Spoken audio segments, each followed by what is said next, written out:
NCERT video में आपका स्वागत है। आज हम पढ़ने जा रहे हैं पाठ 24 गिरे ताल में चंदा मामा।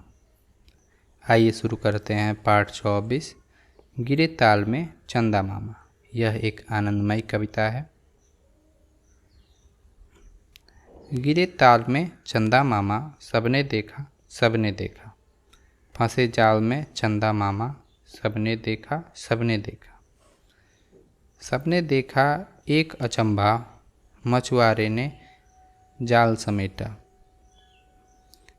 कहीं नहीं थे चंदा मामा, कहाँ गए जी चंदा मामा। लेखक राजेश जोशी। आप चित्र में देख सकते हैं चंदा मामा की परछाई है और मछुआरा जाल समेट रहा, फेंका है और फिर समेटेगा तो परछाई नहीं आ सकती। चंदा मामा को नहीं पकड़ा जा सकता क्योंकि चंदा मामा तो आकाश में गए हैं। आइए पाठ को दोहराते हैं। पाठ है 24 गिरे चाल में चंदा मामा।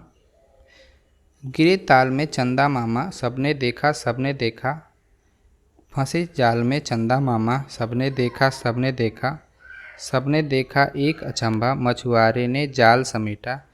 कहीं नहीं थे चंदा मामा, कहाँ गए जी चंदा मामा। लेखक राजेश जोशी। शब्दों का खेल। एक, कविता में अचंभा शब्द आया है। कविता पढ़कर अनुमान लगाइए कि इस शब्द का अर्थ क्या हो सकता है।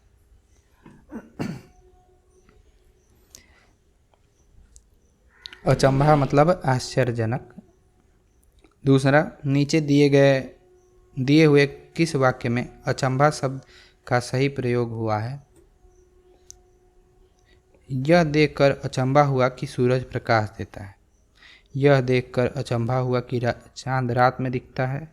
यह देखकर अचंभा हुआ कि आधे मैदान में बारिश हुई और आधे मैदान सूखा था। तीसरा वाक्य ज़्यादा सही है।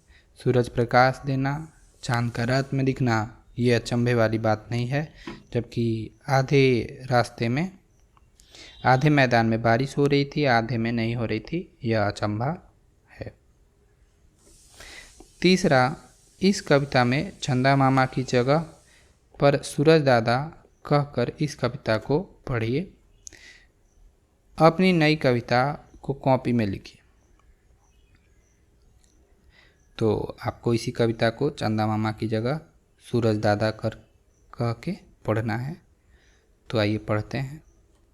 गिरे ताल में सूरज दादा, सबने देखा सबने देखा। फंसे जाल में सूरज दादा, सबने देखा सबने देखा।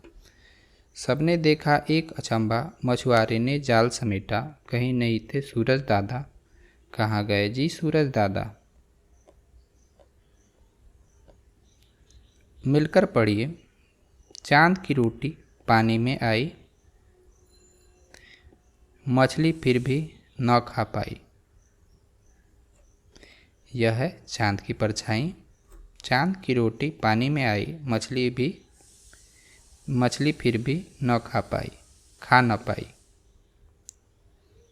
फिर से एक बार पढ़ देते हैं। चांद की रोटी पानी में आई, मछली फिर भी खा न पाई। मोहम्मद साजिद खान।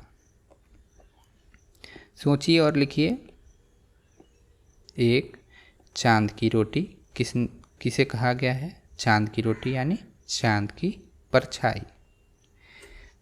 दूसरा, मछली चांद की रोटी क्यों नहीं खा पाई होगी।